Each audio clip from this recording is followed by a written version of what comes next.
Hola, muy feliz de estar con ustedes, de comenzar este curso sobre ambiente y género que ha reunido los esfuerzos no solamente de una institución, sino de varias, y sobre un tema en realidad, creo yo, un poco desarrollado en general, de modo que espero que esta charla que vamos a tener hoy, que sea de apertura, sea una especie de, digamos, de sombrilla o llámenle como ustedes quieran, debajo de la cual con el resto de los profesores ustedes van a llenar lo que hoy vamos a dar en forma muy general. Como para poder situarnos, quizás este tema sobre el que se ha organizado este curso se funda sobre dos ideas básicas que son la desigualdad y por eso el género y el ambiente. Pero esa desigualdad, como todos ustedes saben, proviene también de una desigualdad económica que genera pobreza. Por eso se ha dicho que las sociedades actuales tienen dos grandes deudas. Una es el desgaste ambiental y la otra es la distribución inequitativa de la riqueza. Ahora, estos dos puntos, que son el desgaste ambiental y la distribución inequitativa de la riqueza, parece ser que se vinculan, es decir, que no pueden ser tratados en forma aislada. Por eso se ha dicho que la desigualdad económica se vincula al medio ambiente y que la pobreza no puede ser analizada desentendiéndose del deterioro y de la apropiación de los recursos naturales. Entonces, ¿qué tiene que ver esto con el género, especialmente con las mujeres? Bueno, si esto también es un problema de desigualdades, eh, como todos ustedes saben, toda esta lucha que se viene llevando adelante en estas últimas décadas parte de la base de las discriminaciones que la mujer tiene en la sociedad. Y se han dicho cosas que ya son muy tradicionales, como que la mujer sufre discriminaciones porque soporta una mayor exclusión en la oferta del empleo, porque constituye un sector de la población relativamente más pobre, porque es la primera víctima de la violencia. No es que la violencia sea solo contra las mujeres, pero cuantitativamente aparecen las mujeres como las primeras víctimas a nivel cuantitativo, porque sufre muchas dificultades para acceder a la propiedad de la tierra, a la vivienda, a los créditos, siempre le resulta más difícil que a un hombre, pero hasta ahí esas discriminaciones parecerían no tener nada que ver con el ambiente. Pero en estos últimos años se sostiene que esas discriminaciones alcanzan otros puntos. ¿Cuál es? Que no participa en el desarrollo de los grandes proyectos urbanoambientales, es decir, en estos proyectos muy difícilmente aparecen las mujeres, y son las mujeres las que sufren los peores efectos del mal funcionamiento ambiental. Entonces, si estos dos últimos puntos que acabamos de señalar son verdades, ella tendría que ser la más interesada por mejorar tanto el desarrollo urbano como el ordenamiento territorial, como el medio ambiente, porque mejorando esto mejoraría su situación. Se sostiene entonces que una mayor participación de las mujeres tiene efectos muy positivos en el sentido de reforzar que la democracia, la ciudadanía responsable, ampliar temas de reflexión como son los que plantea el ambiente, el urbanismo, mejorar los recursos locales, etc. Entonces, las mujeres serían una fuerza que el medio ambiente necesita, porque desde tiempos ancestrales han tenido una relación muy especial con la naturaleza, y en los países subdesarrollados, que hoy eufemísticamente llamamos en desarrollo, estas mujeres son las que tienen la responsabilidad de un manejo medioambiental que se expresa especialmente en el agua. Así hay países africanos donde todos ustedes han visto muchísimas mujeres que deben recoger el agua desde kilómetros y kilómetros de donde están para poder cocinar, para poder limpiar, para utilizar la tierra, para buscar comida, etcétera, etcétera. Son las mujeres las que aparecen entonces en esos países en subdesarrollo, esos países en pobreza. Por lo demás, son las primeras en sentir los efectos del cambio climático, porque tienen que recorrer, como decíamos recién, grandes distancias, y son de los sectores más vulnerables frente a la degradación ambiental, porque su salud es más frágil, especialmente durante periodos determinados de su vida, pero que son los de su juventud, durante el embarazo y la maternidad. Por eso, parecería que el principio número 20 de la Declaración de Río, que data, como todos ustedes saben, desde junio del año 1992, fue recoger todos estos reclamos que se vinieron haciendo durante mucho tiempo sobre la base de esta plataforma, digamos, de la realidad, esta plataforma económico-social que digamos, descrito en pocas palabras. ¿Qué dice este principio número 20 de la Declaración de Río? Las mujeres desempeñan un papel fundamental en la ordenación del medio ambiente y el desarrollo. Por lo tanto, es imprescindible contar con su plena participación para lograr el desarrollo sostenible. A ese principio lo explica el preámbulo cuando dice que es necesario fomentar el reconocimiento y participación de las mujeres, a las que ha dedicado este principio 20, pero también los jóvenes que aparecen en el principio 21, las comunidades indígenas que aparecen en el principio 22, para alcanzar que ahora comienza a incorporarse, estamos hablando ya de más de una década, más de 2 décadas, cuando comenzó a hablarse del desarrollo sostenible, y entonces las mujeres, los niños, las comunidades indígenas, es decir, todos aquellos grupos de especial vulnerabilidad, pero que aparecen como elementos muy importantes para el desarrollo. ¿Cómo fue que se llegó en esa declaración a incorporar a las mujeres? Bueno, sostienen algunos autores que ha sido el lobby realizado por las distintas redes, por grupos de mujeres, a lo que se suma en aquel momento una creciente conciencia internacional sobre la problemática de género que comenzaba a desarrollarse, ¿sí? Entonces, acá ya empezamos a ver que hay movimientos ambientalistas. La Declaración de Río es fundamentalmente derecho ambiental, pero a la que se suman otros movimientos, como son los movimientos feministas. Y digo, desde el vamos, movimientos feministas en plural, porque el feminismo, los movimientos feministas no son uno solo, igual que no lo son, y lo adelantamos ya, esto que se llama el ecofeminismo, donde no hay el ecofeminismo, sino los ecofeminismos.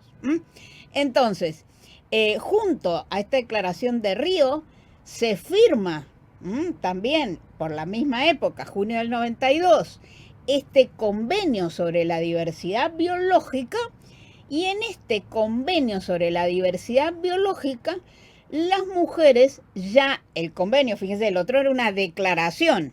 En esa declaración tenemos un artículo expreso, pero acá hay un convenio que tiene fuerza obligatoria, como todos ustedes saben, para los estados. En este convenio de las mujeres se habla en el preámbulo, pero no se habla en el articulado, pero sí en el preámbulo, que dice que se reconoce la función decisiva que la mujer desempeña en la conservación, en la utilización sostenible de la diversidad biológica, por lo que se reclama esta plena participación de la mujer cada vez que vamos a formular y ejecutar políticas encaminadas a la conservación. Pero, como digo, está en el preámbulo, pero en el convenio no tenemos un artículo expreso. En cambio, cuando ya llegamos en el año 2020 a Río más 20, en ese magnífico documento que se llama El futuro que queremos, ahí las mujeres aparecemos por doquier. Muchísimos artículos, muchísimos parágrafos, perdón, que se refieren a la mujer. Ahí tienen ustedes esa gran cantidad de artículos, pero especialmente hay, a partir del artículo 236, 236, 237, 238, artículos expresos sobre esta participación que se reclama para las mujeres en la proyección, en los proyectos y en la ejecución de los grandes proyectos. Por ejemplo, aquí, antes de ese 236, ¿no es cierto? Como les digo, en el 45 hay un reconocimiento del liderazgo de las mujeres, por lo que se resuelve, dice que hay que promover la igualdad, el empoderamiento. Todas palabras que, como ustedes ven, vienen de los movimientos feministas. En el parágrafo 105 también, vinculando el problema con el que habíamos comenzado nuestra disertación, que es el de la pobreza, y reconociendo que las mujeres y los niños son los grupos más afectados por esa pobreza. El parágrafo 236 comienza con un título que se llama La igualdad entre los géneros y el empoderamiento de las mujeres, ¿sí? Y ahí esto sigue 237 hasta el artículo 244. Pero antes de Río más 20 teníamos otra serie de declaraciones y de directivas internacionales que venían hablando de la mujer.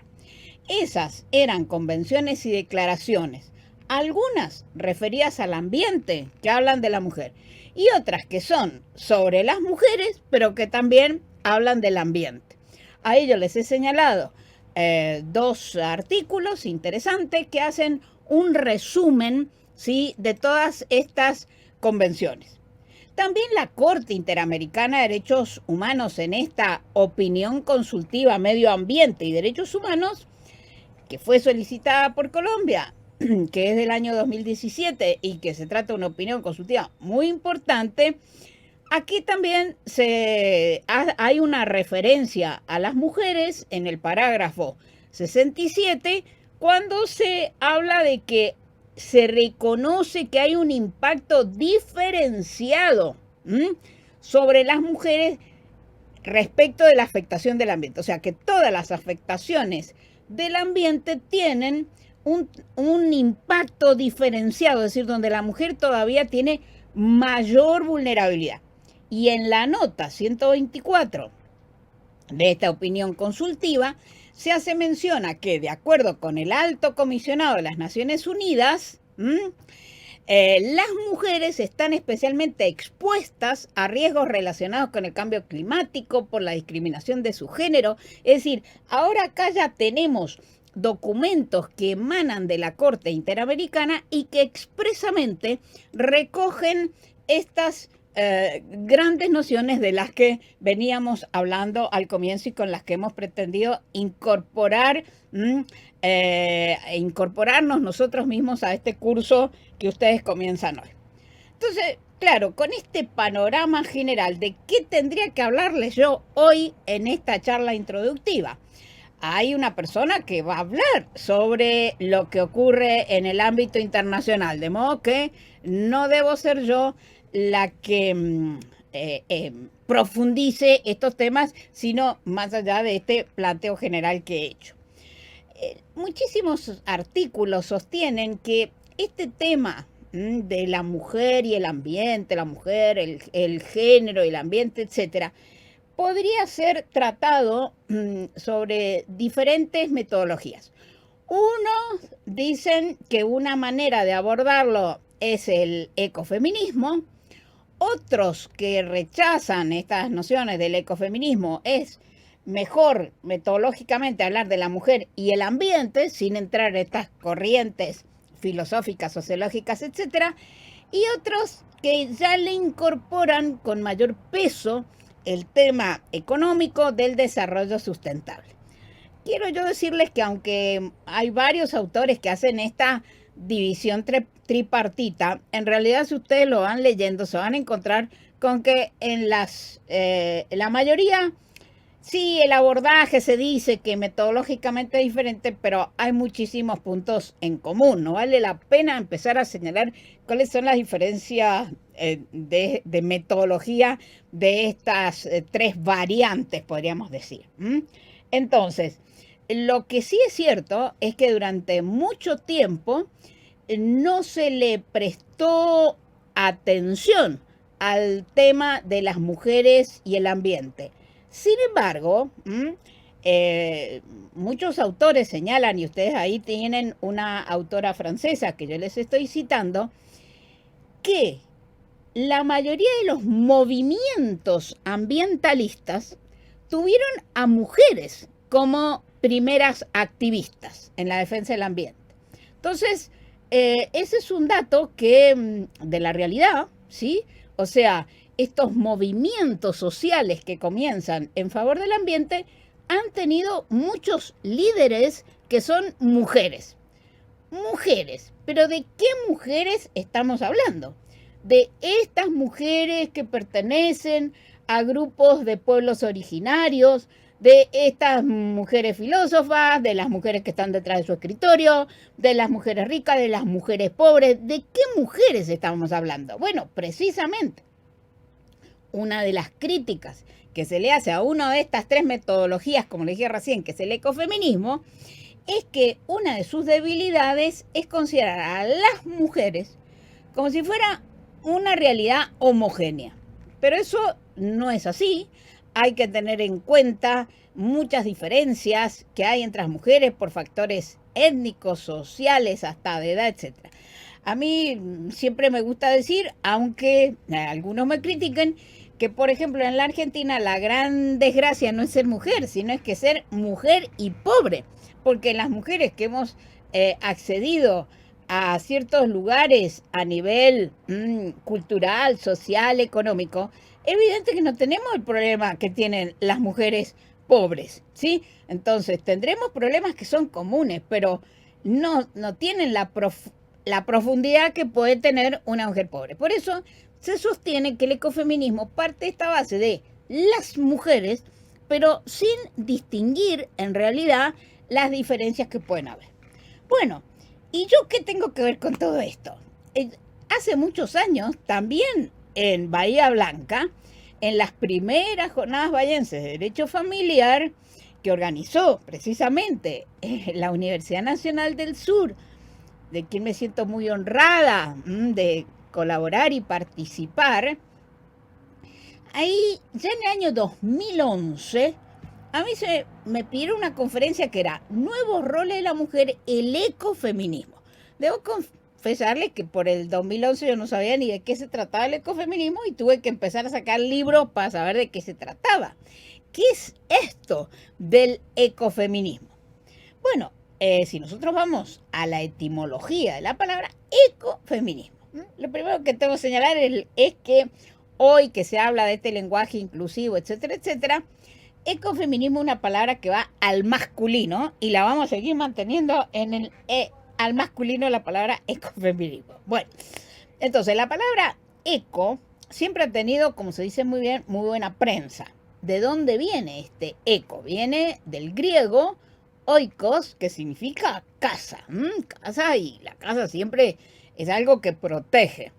Y aparece en muchísimas palabras esta palabra eco, economía, ecología, etcétera, etcétera.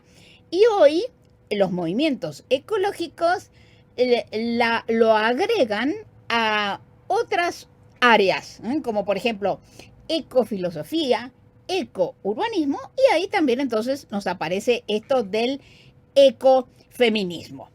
¿De dónde viene esta palabra ecofeminismo? ¿Quién la usó por primera vez? Bueno, la primera vez la usó esta autora francesa que se llama Françoise de Bonne. La verdad que el apellido que tiene esta mujer es muy representativo del ambiente, porque Aubonne significa agua buena. Miren el apellido que tenía esta maravillosa mujer. Entonces, esta Françoise d'Aubonne escribe en el año 1972, pero perteneciente al movimiento feminista, el feminismo, muy bien. Pero ahí, ese movimiento feminista comienza a preocuparse por el ambiente y por estas cosas que mencionábamos al comienzo, o sea, si tenemos o no igualdad frente a los problemas que genera el maltrato que le estamos dando al ambiente. Bueno, ahí tienen una foto de esta mujer, Françoise d'Aubonne, que había nacido en el año 1920, murió en el 2005. Ella ahí publicó su libro fue en realidad mejor recibido en Estados Unidos que en Europa, pero dio un consejo que me parece que nos sirve a todos, hombres y mujeres. Ella decía que cada día que vivíamos había que escribir aunque sea una línea. Y gracias a eso escribió más de 50 obras. Nosotros podríamos seguir ese consejo para saber que las cosas que decimos no quedan en el aire, sino que las escribimos y algún día se van a publicar. Bueno, Alicia Puleo, una de las que mejor, en mi opinión, ha escrito sobre este tema, dice que sí, todos estamos de acuerdo con que la palabra ecofeminismo viene de Aubonne, eso no hay ningún problema. Pero ella dice que ya las primeras sufragistas vieron una conexión entre esto de el ambiente y las mujeres, etc. ¿Y dónde lo vieron?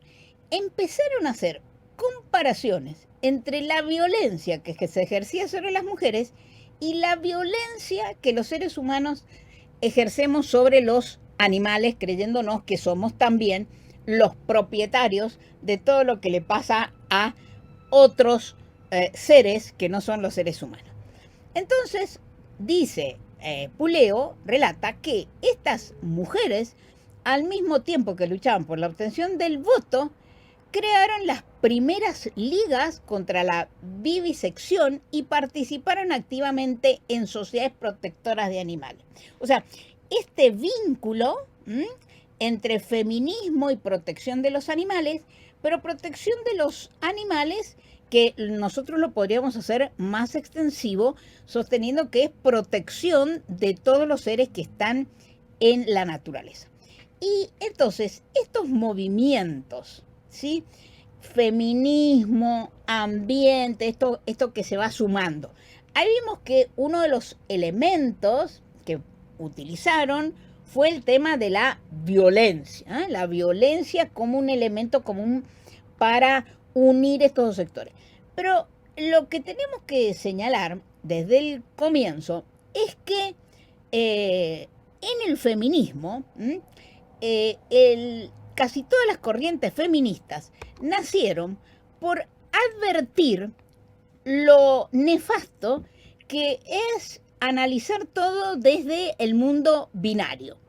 Esto ya lo señaló Simone de Beauvoir y por eso es tan importante el pensamiento de Simone de Beauvoir también para el ecofeminismo, porque, como todos ustedes recordarán, ella decía que en este mundo binario de hombres y mujeres así divididos como en dos fronteras, de la mujer hablábamos del cuerpo, en cambio en el hombre de la mente.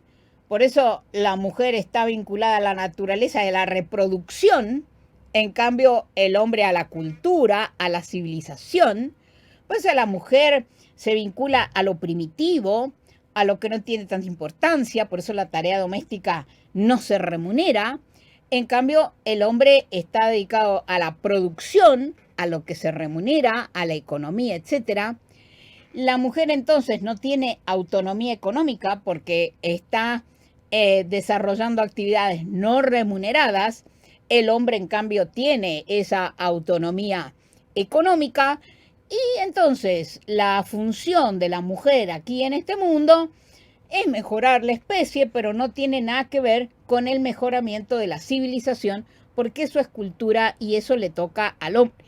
Bueno, esta visión tan negativa que Simone de Beauvoir nos señaló y que traía como consecuencia, ¿sí?, el creer que este binarismo es lo natural.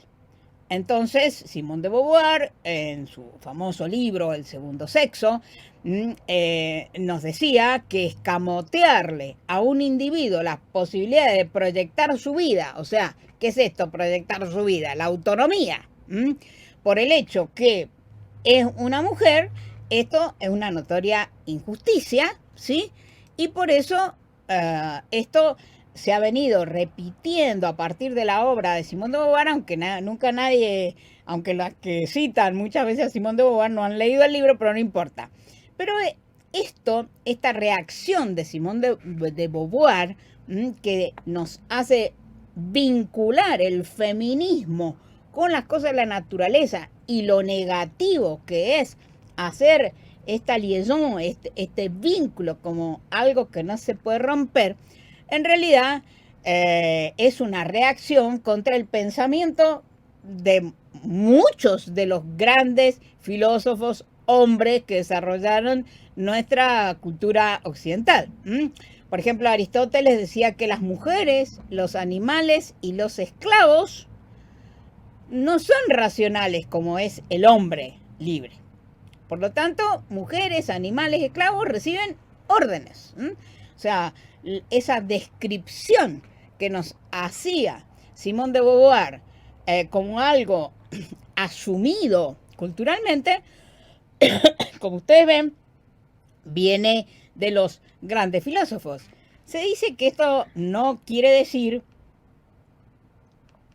que Aristóteles nos odiase a las mujeres, ni que odiase a los esclavos, sino que lo que hacía era describir la realidad, pero sin ningún odio. Bueno, pero en realidad, aunque no nos odiaran, no siempre la humillación llega por medio del odio. Existen muchas otras cuestiones que no tienen nada que ver con el odio, pero que no significan un reconocimiento y por el contrario significan discriminación. Como ustedes saben, esto no siempre fue así. Hay algunas culturas que sostienen donde la mujer tenía amplio reconocimiento, pero dicen algunos antropólogos que, y yo acá no digo que esto sea verdad, lo que digo es que lo que dicen, y trato de repetirlo con la mayor claridad posible, que ese gran respeto por la igualdad de la mujer, etcétera, etcétera, comenzó a perderse cuando el hombre se percató de que la mujer fecunda gracias a un hombre. Hoy las técnicas de reproducción humana asistida contrarían esto a medias, porque en realidad la mujer para ser fecundada no lo necesita el hombre, pero sí que necesita al semen del hombre. Y entonces el hombre, al apropiarse de la fertilización de la tierra y de la fecundación de la mujer, se convierte en la autoridad que viene a decidir. Y por eso se pasó de la libertad a la dominación.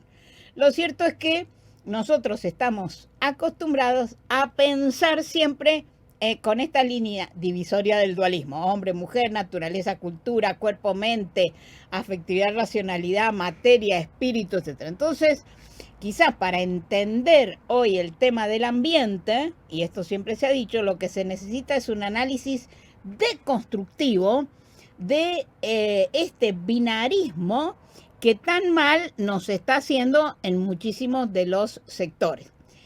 ¿Por qué? Porque esto de creer que la naturaleza es femenina, que la mujer naturalmente pertenece solo a este sector y no hasta el de la cultura, generaron problemas tanto a la naturaleza como a la mujer. A la naturaleza, porque la vimos como algo vulnerable, de lo cual se puede abusar, de la misma manera que abusamos de las mujeres vulnerables. Y la mujer también le causó mucho mal porque quedó reservada a este mundo que, como decíamos recién, sale fuera de la cultura, no tiene autonomía, no tiene recursos, no tiene nada. ¿Sí? Bien. Entonces,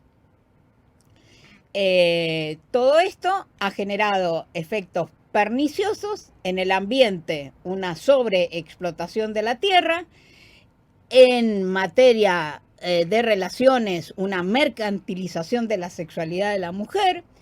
Entonces, ¿qué viene a hacer el feminismo ecologista? Afirma que, como decíamos al comienzo, esta destrucción ambiental afecta sí al ambiente, pero nos afecta también a las mujeres, especialmente, como decíamos al comienzo, en este tercer mundo. Y por lo tanto, ¿sí?, hay que generar un cambio de cultura y ese cambio va a venir a través del feminismo, pero también a través del ecologismo.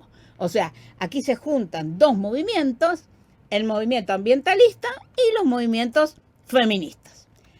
Pero, como bien se ha dicho, la cuestión fundamental no es sacralizar el mundo de la naturaleza ni el mundo de las mujeres.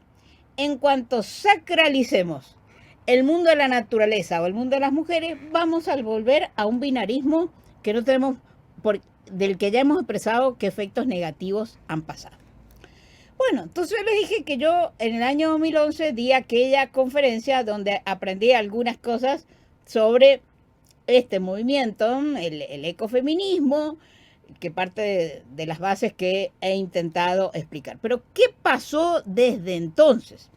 Bueno, la doctrina nacional ha comenzado también a desarrollar y hay nueva bibliografía. Por ejemplo, este libro que publicó en la editorial que también nos está apoyando en este curso, que dirige el profesor Néstor Cafferata y que coordinó la querida Silvana Terzi, se llama Dimensión Social, el derecho ambiental, dimensión social.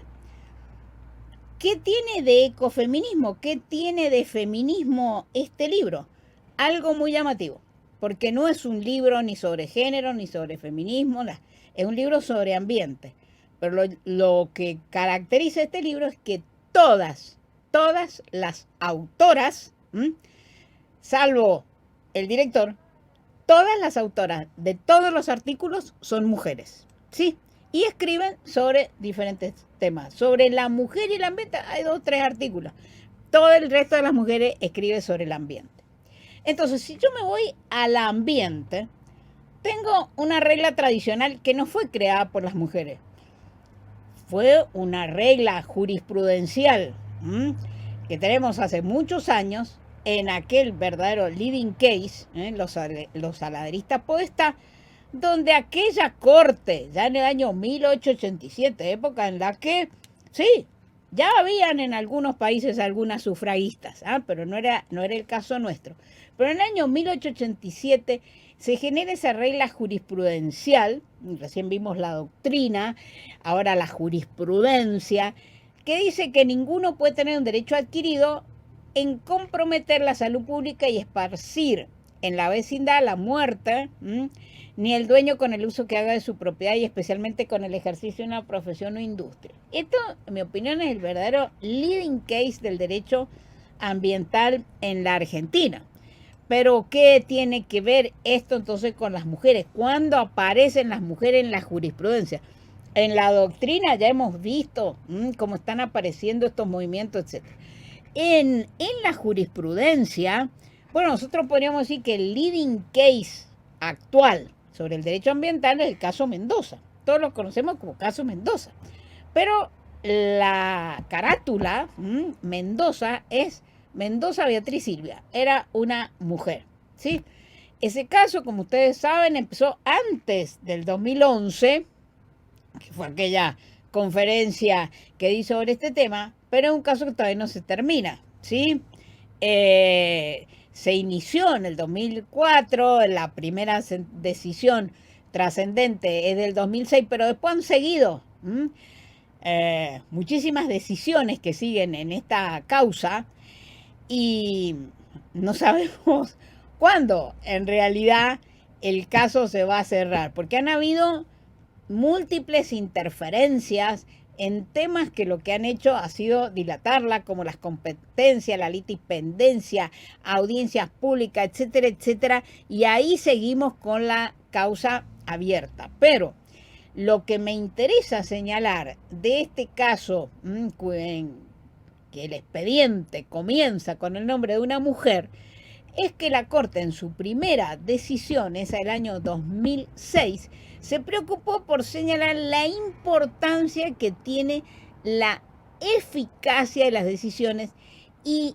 el esfuerzo que tienen que hacer los jueces para que los mandatos sean efectivos.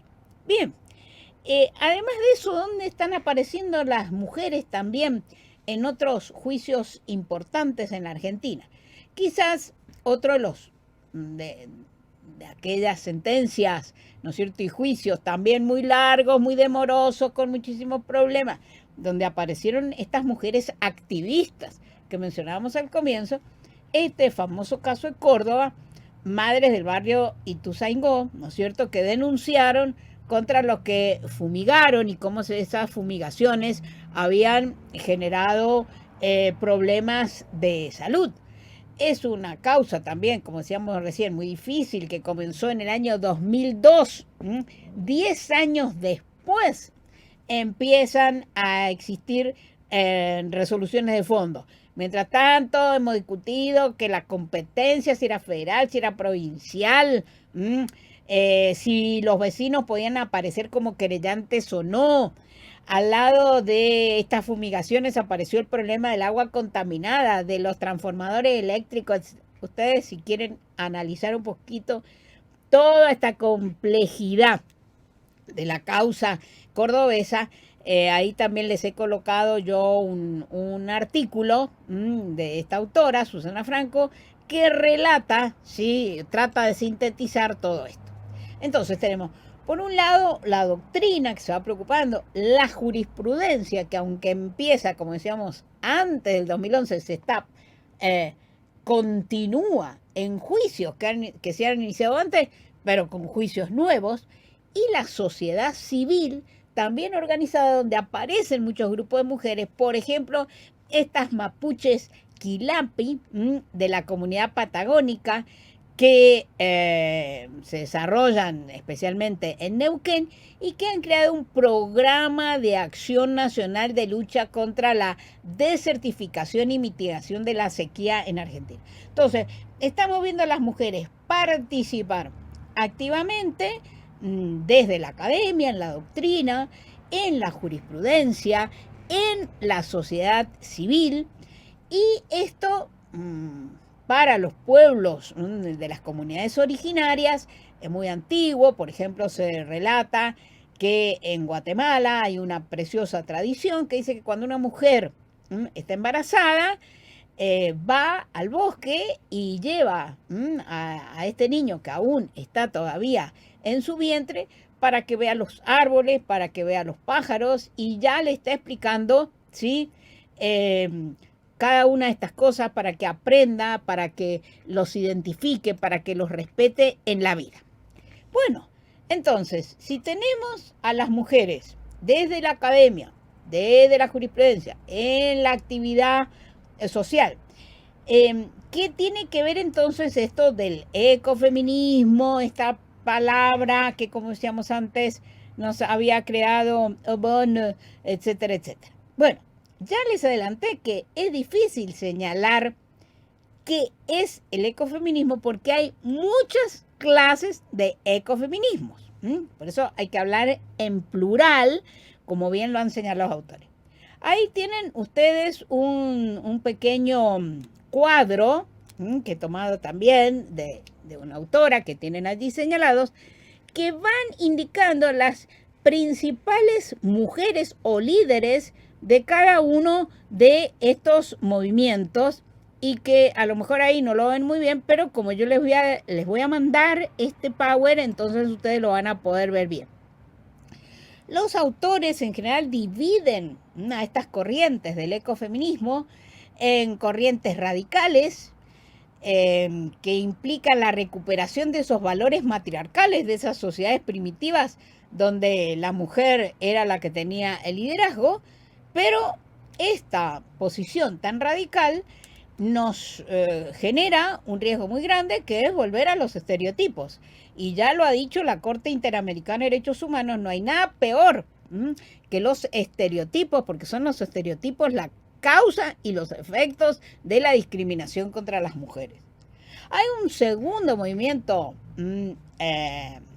ecofeminista que se llama liberal, no radical, sino liberal, y que a lo que atiende, lo que está persiguiendo, es entonces la igualdad, esta conexión de las mujeres con el ambiente no tendría esta base biológica de decir el sexo femenino pertenece a la naturaleza, el masculino a la cultura, porque reclama precisamente por ese liberalismo sumado a la igualdad que tanto los hombres como las mujeres tienen que atender a la protección del ambiente.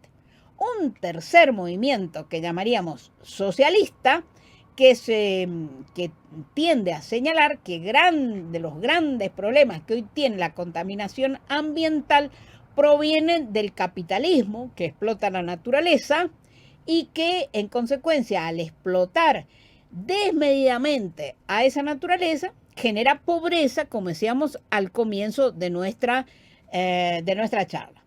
Y un cuarto movimiento podría ser el espiritualista, que lidera esta mujer hindú que se llama Vandava Shiva, que atiende a estos aspectos que son espirituales, recupera bastante de este sentido que mencionábamos recién de esta conexión, ¿sí?, del ser humano con la naturaleza, tan propia de los pueblos originarios y que nuestra Corte Interamericana de Derechos Humanos se ha encargado de señalar en muchísimos supuestos. Entonces, de todas estas corrientes del ecofeminismo, muchas vinculadas, señalábamos recién, al marxismo, como lo están también muchos movimientos feministas, porque se ve en la discriminación un elemento de poder que viene del poder económico que hasta ahora ha estado en manos de los hombres. Pero si tuviésemos que señalar más o menos cuáles serían los postulados en general del ecofeminismo, hoy sería que así como antes veíamos como puestos en el binarismo, razón, emoción, masculino, femenino, norte, sur, hoy los tenemos que ir viendo como complementarios, ¿sí?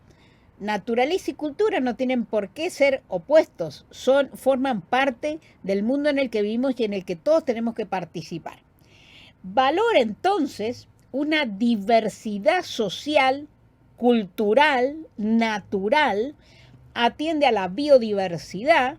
Ya vimos, y en esa biodiversidad ambiental se traduce en el mundo de las relaciones humanas en aceptar muchísimas clases de cultura, es decir, el multiculturalismo.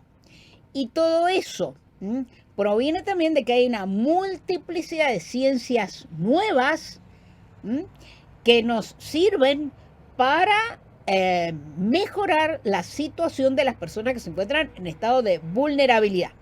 Por lo tanto, aquella independencia, autosuficiencia que había en un sector y que no había en otro, hoy se tiende a la interdependencia de todos estos factores. Se reconoce entonces el valor intrínseco que tienen todos los seres vivos. Vimos al comienzo cómo los movimientos feministas originarios también fueron movimientos de protección de los animales.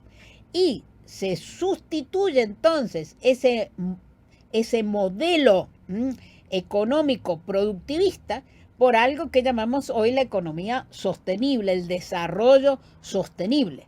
Por lo tanto, tenemos que ser conscientes de los límites. La tecnología no lo puede todo y a la ciencia y a la técnica hay que agregarle el dato ético, que es de donde van a venir esos límites que nos van a permitir respetarnos a todos, ¿sí?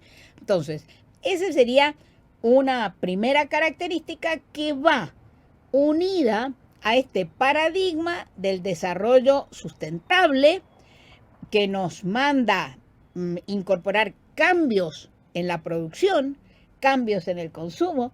Recordemos, por ejemplo, que en la campaña electoral de Obama en su primer mandato, la publicidad de Obama era que él iba a cambiar los modos en los que producimos energía, por energía limpia, por energía... Bueno, no lo puedo hacer, reconocemos que no lo puedo hacer, pero era un nuevo discurso por parte de la política, ¿sí? Entonces, hay que revalorizar los nuevos actores sociales y todo esto nos lleva a una concepción más holística, más propia del derecho ambiental, ¿sí?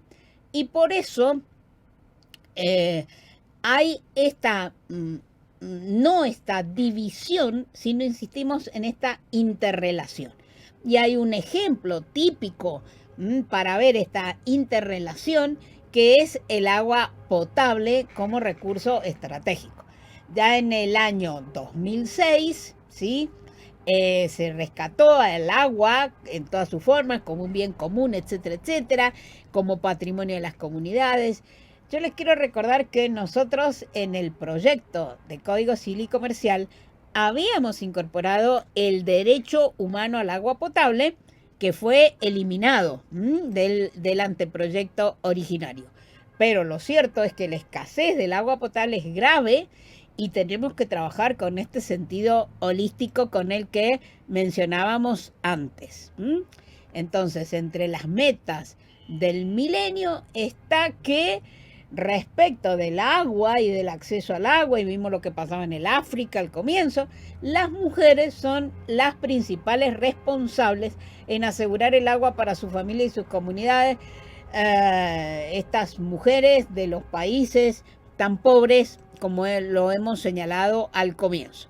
Entonces, para que las mujeres no se encuentren en esa situación de altísima vulnerabilidad, siendo que son ellas las encargadas de todo esto, los organismos internacionales vienen realizando programas para mejorar la situación de la mujer. Así, por ejemplo, en la India, el Fondo de las Naciones Unidas para la Infancia, o sea, UNICEF, apoya el proyecto sobre saneamiento, abastecimiento de agua y salud comunitaria, que capacita a las mujeres para que trabajen, ya no trayendo el agua en kilómetros y kilómetros, ¿sí?, sino como mecánicas de bombas, como operadoras, o sea, para que sepan manejar todos estos instrumentos. Bueno, ¿qué conclusiones provisorias podríamos dar? Ahí tienen la foto de Alicia Puleo, que, como les dije recién, ha escrito muy buenos libros sobre el ecofeminismo. Uno de los últimos se llama Ecofeminismo para otro mundo posible, que lo escribió justamente en el año 2011, ese año en el que yo di aquella conferencia que mencionábamos al comienzo y que me fundé muchísimo en los libros de esta autora. Pero antes de esas conclusiones provisorias, quizás debemos recapacitar sobre algo muy importante para entender el porqué de esta evolución y por qué hemos pasado de aquello que mencionábamos al comienzo a esto otro en el que las mujeres no es que estén pretendiendo asumir el liderazgo único en esta materia, porque eso significaría volver a un estereotipo que nos manda de nuevo a la naturaleza, insisto, con todas las desventajas, sino entender que el concepto de igualdad es un concepto mutable, ¿sí? Cambia con el tiempo. Y esto ya lo dijo nuestra Corte lo ha dicho muchas veces, pero hay un fallo que hay que volver a leer, una sentencia que hay que volver a leer, especialmente el voto del doctor Petracchi, en este caso famoso que hace a la educación. Y en materia ambiental ustedes saben que la educación es muy importante. Entonces, en este caso que se vincula a la modificación de los estatutos de este famoso Colegio Montserrat de Córdoba, que fue creado como un colegio de varones, pero que a comienzos, ¿sí?, del siglo XX pasó a pertenecer, había sido creado por los jesuitas, pero pasó a pertenecer a la Universidad Nacional de Córdoba, o sea que el Colegio Montserrat es un colegio público. Entonces, cuando este caso, un verdadero leading case, llegó a la Corte en materia de igualdad de las mujeres, el dictamen de la Procuración se quedaba nada más que en el aspecto formal, decía que la universidad podía modificar sus reglamentos y que por lo tanto tenía esa facultad para modificar los reglamentos, y que un colegio que había sido siempre un colegio de varones ahora era mixto. Sin embargo, los jueces de la Corte en el año 2000 no se quedaron con eso, adhirieron sí al dictamen del procurador, que en el fondo ese era el tema, pero entendieron que no podían quedarse allí, que había llegado a la Corte un caso altamente importante. Y a mí, como en otras oportunidades, cada vez que se habla de igualdad, cada vez que se habla de libertades, cada vez que se habla de autonomía, me gusta rescatar los votos del doctor Petracchi. Y aquí el doctor Petracchi insiste en este principio que veníamos hablando, o sea que la garantía de la igualdad no es una fórmula rígida, no es inmutable, y dice él que tampoco es definible, y que si pretendiésemos definirla, solo podríamos ofrecer un retrato borroso de las convenciones sociales y de las creencias vigentes en una época determinada. Y acá entonces rescata lo importante una interpretación dinámica de los textos, que siempre rescatamos, porque dice que, como decía el juez Frankfurter, es menester ajustar el significado de dicha garantía de la igualdad al cambio de los tiempos, a las transformaciones de los puntos de vista, a las circunstancias exteriores. Y esto es muy importante para que nosotros entendamos también esta evolución. Entonces, el concepto de igualdad ante la ley es también mutante. Este concepto de igualdad ante la ley hay que llevarlo y permitir no solamente que verifique lo que está pasando hoy en la sociedad, sino que sea generador de transformaciones más igualitarias.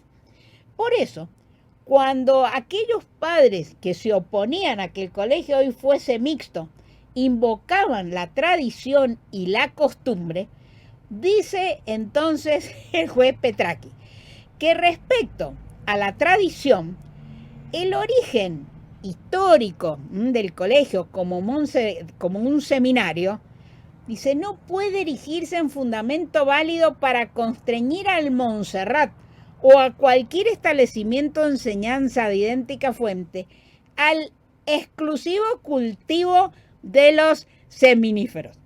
Debo confesarle que tuve que ir al diccionario para entender esta frase, pero que después me he reído muchísimo y me han ratificado en esta opinión que yo he tenido siempre del doctor Petracchi cada vez que he leído su sentencia sobre estos temas tan sensibles de la sociedad. ¿No es cierto? Él lo que dice es que la tradición, ¿sí? Porque ¿qué son los seminíferos? Son unos tubos que están en los testículos donde se genera el semen masculino. De ahí viene seminífero. Entonces, él que lo que dice, mire, la tradición, la costumbre, no puede transformar un colegio público, no puede transformar la educación pública en simplemente un instrumento de la producción de la masculinidad. Y en cuanto a la costumbre, su invocación no resulta admisible frente a las expresas normas, y ahí empieza a hablar él de todas las convenciones internacionales en favor de la igualdad de la mujer. Y termina el voto con una frase también muy buena, donde dice que la democracia y la igualdad son un fastidio para mucha gente. efectivamente, para mucha gente la democracia y la igualdad son un fastidio, pero que la efectiva realización de la igualdad mejora la calidad de la democracia. Es decir, la democracia funciona y funciona mejor en tanto haya un mejoramiento de esta idea de la igualdad. Y dice el juez Petraqui ahí también, dice, la Argentina no tiene una plétora tal de talentos masculinos a su disposición como para que le convenga dejar sin educación a medio educar a su población femenina. Y entonces nosotros, parangonando esta frase de Petraqui, podríamos decir que la Argentina no tiene una plétora tal de talentos masculinos a su disposición para que le convenga dejar su población femenina fuera de todas las decisiones en materia ambiental. Todos tenemos que estar colaborando para la posibilidad de llevar mejores ideas, más creativas, para los terribles problemas que genera hoy la contaminación ambiental. Hombres y mujeres, no que las mujeres van a tomar las decisiones, sino que hombres y mujeres tenemos que trabajar en forma conjunta y educarnos también en forma conjunta para este tipo de cosas. Como hemos visto nosotros, la declaración de Río +20, etcétera, hablan del aumento de las mujeres en estas posiciones, en estos lugares donde se toman decisiones importantes. Bueno, si nosotros abrimos la página de Acumar, por ejemplo, recién mencionábamos el famoso Leading Case Mendoza. Ustedes saben que Acumar nace, sí, con motivo de este verdadero Leading Case. De acuerdo con lo que vi en la página de ellos, hay 20 cargos de conducción. De esos 20 cargos de conducción, 7 direcciones corresponden a mujeres, o sea, un tercio, digamos, ¿sí? Pero si miro cuáles son, por ejemplo, la Secretaría de la Presidencia, o sea, la presidencia es de un hombre, la Secretaría de la Presidencia es de una mujer. La Dirección de Comunicación, la Dirección del Consejo Municipal, la Dirección de Asuntos Jurídicos, la de Coordinación Administrativa, la de Sumarios y una Secretaría General. Yo no soy de las que creo que porque haya más mujeres vamos a tener más visión de género. Hay muchas mujeres que no tienen ninguna visión de género porque culturalmente están formadas con este criterio pre-Simone de Beauvoir, digamos, ¿sí? Pero haciendo estos cursos, quizás valoremos que todos tenemos que estar trabajando en aras de encontrar las mejores soluciones, porque los problemas ambientales son problemas muy complejos que no los resuelven solo los hombres ni solo las mujeres, no los resuelven solo los viejos, no los resuelven solo los jóvenes. Necesitamos este pensamiento en aras de encontrar mejores soluciones. Entonces ahora vayamos sí a las conclusiones. ¿Para qué serviría ya no el ecofeminismo, sino estos cursos que estamos haciendo de género y ambiente?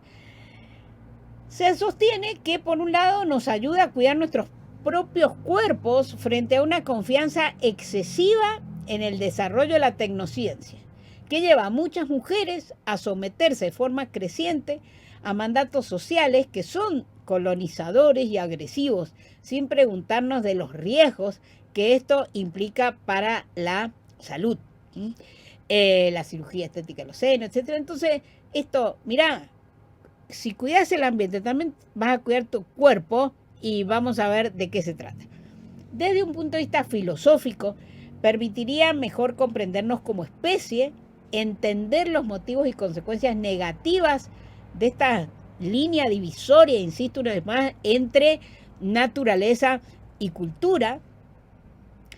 Saber que el colectivo masculino o femenino, no importa, hay que asumir esta pertenencia que tenemos al mundo y que todos tenemos que estar allí.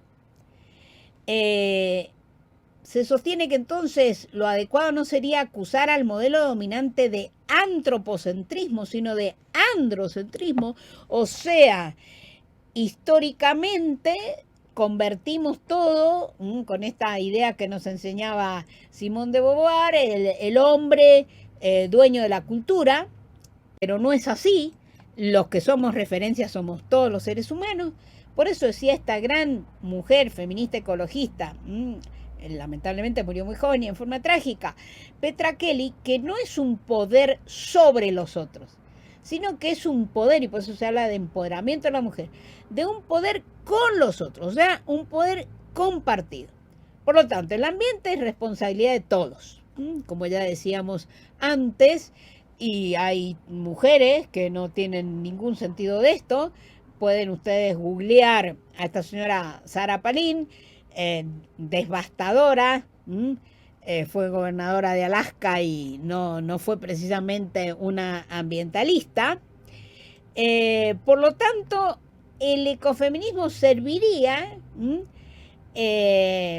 para incentivar una sociedad sin dominación de uno sobre el otro, ni de sexo, ni de clase, ni de opción sexual, ni de raza, ni de especie, que advertir lo que está pasando en la naturaleza nos está dando señales de alerta.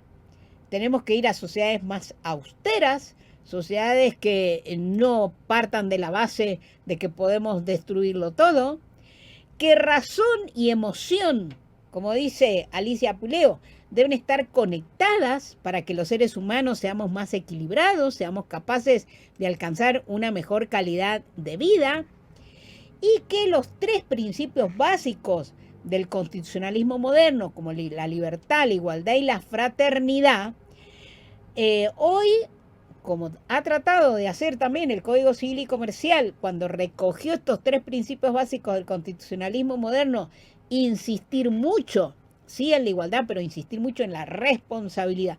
Acá en materia ambiental, esa responsabilidad sería la fraternidad, frater, hermano, ¿sí? Esa fraternidad que hoy ya no la llamamos fraternidad, también tiene un lenguaje masculino, porque frater es hermano, no es hermana, sino que hay que sustituirla por, desde el punto de vista ambiental, por esto que llamamos la sostenibilidad. La sostenibilidad puede ser un elemento muy importante, porque si no, hombres, mujeres, animales, no animales, nos va a pasar lo que le pasa a este oso, ahí colgado, porque ya no tenemos árboles, ya no tenemos más nada. Entonces tenemos que trabajar todos juntos y sin idea de dominación, sino de colaboración.